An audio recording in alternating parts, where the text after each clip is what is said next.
அஸ்ஸலாமு அலைக்கும். உங்கள் வாழ்க்கை தரம், செல்வம் மற்றும் பாதுகாப்பை குறைக்கும் 10 காரணங்களை இப்போது எளிமையாக சொல்கிறேன். முதல் காரணம், ஒன்றும் செய்யாமல் பணம் தானாக என்னிடம் வரும் என்று சோம்பேறித்தனமாக இருப்பது. உதாரணம், ஒரு பையன் எனக்கு வேலை வேண்டாம், எப்படியோ வாழ்க்கை ஓடிவிடும் என்று சொல்கிறான். இப்படி சோம்பேறியாக இருந்தால் உங்கள் பணமும் வாழ்க்கையும் மோசமாகும். இரண்டாவது காரணம், வீண் செலவு, இஸ்ராஃப். இது என்ன? உங்கள் கையில் இருக்கும் பணத்தை விட அதிகமாக செலவு செய்வது அல்லது தவறான விஷயங்களுக்கு பணத்தை பயன்படுத்துவது. உதாரணம், உங்கள் சம்பளம் 10,000 ரூபாய் என்றால் 20,000 ரூபாய்க்கு பொருட்கள் வாங்க முயற்சிப்பது அல்லது மது, சூதாட்டம் போன்ற ஹராமான விஷயங்களுக்கு பணம் செலவு செய்வது. நபி ஸல்லல்லாஹு அலைஹி வஸல்லம் கூறினார்கள், ஹராமுக்கு பணம் செலவு செய்பவர்கள் ஷைத்தானின் உடன்பிறப்புகள். அல்லாஹ் உங்கள் திறனுக்கு மீறி செலவு செய்பவர்களை விரும்புவதில்லை. மூன்றாவது காரணம், தவறுகளை தொடர்ந்து செய்வது. இது என்ன?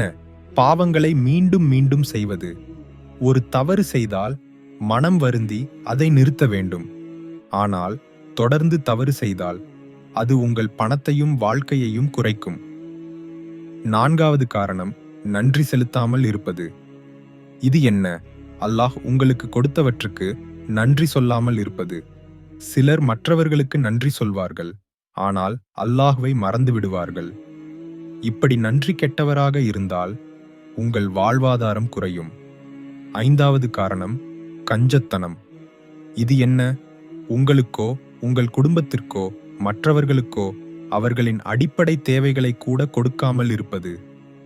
உதாரணம், உணவு, உடை, வசிப்பிடம் போன்ற அடிப்படை விஷயங்களை உங்கள் குடும்பத்திற்கு கொடுக்காமல் இருப்பது. யாராவது உங்களை கஞ்சன் என்று அழைக்கலாம், ஏனெனில் நீங்கள் அவர்களை ஹோட்டலுக்கு அழைத்துச் செல்லவில்லை. ஆனால் உண்மையான கஞ்சத்தனம் என்பது அடிப்படை தேவைகளை மறுப்பது. உங்கள் திறனுக்கு மேல் கொடுத்தால் நீங்கள் தாராளமானவராக ஆவீர்கள். ஆறாவது காரணம், முட்டாள்தனமான நம்பிக்கைகள். இது என்ன? சகுனம், மூட நம்பிக்கைகள், தவறான நம்பிக்கைகளை பின்பற்றுவது. உதாரணம், இந்த பூனை கடந்து சென்றால் பணம் வரும் என்று நம்பி பணத்தை இழப்பது. இப்படி செய்தால் உங்கள் மனமும் பணமும் அழியும். ஏழாவது காரணம், ஜகாத் கொடுக்காமல் இருப்பது. ஜகாத் உங்கள் பணத்தை தூய்மையாக்குகிறது. சில சமயங்களில் உங்கள் வருமானத்தில் தெரியாமல் ஒரு சிறிய ஹராம் பகுதி இருக்கலாம். ஜகாத் கொடுத்தால் அது தூய்மையாகும். ஜகாத் கொடுக்காமல் இருந்தால் உங்கள் பணத்திற்கு ஆசீர்வாதம், பரகத் குறையும். எட்டாவது காரணம், கடமைகளை செய்யாமல் இருப்பது. இது என்ன? அல்லாஹ் கட்டாயமாக்கியவற்றை, உதாரணமாக தொழுகையை கைவிடுவது. இது உங்கள் வாழ்க்கை தரத்தையும் பணத்தையும் குறைக்கும். ஒன்பதாவது காரணம், தவறான வருமானம். இது என்ன? பணம் எங்கிருந்து வருகிறது என்பதை கவனிக்காமல் இருப்பது. சிலரால் ஹராம் வருமானத்தை தவிர்க்க முடியாது. அவர்களை அல்லாஹ் தண்டிக்க மாட்டார். ஆனால் எனக்கு ஹராமோ ஹலாலோ எதுவாக இருந்தாலும் பரவாயில்லை என்று அலட்சியமாக இருப்பவர்களை அல்லாஹ் விரும்புவதில்லை. பத்தாவது காரணம், குடும்ப உறவுகளை முறிப்பது. இது என்ன? உங்கள் சொந்த விருப்பங்களுக்காக குடும்பத்தை மறப்பது அல்லது உறவுகளை அழிப்பது.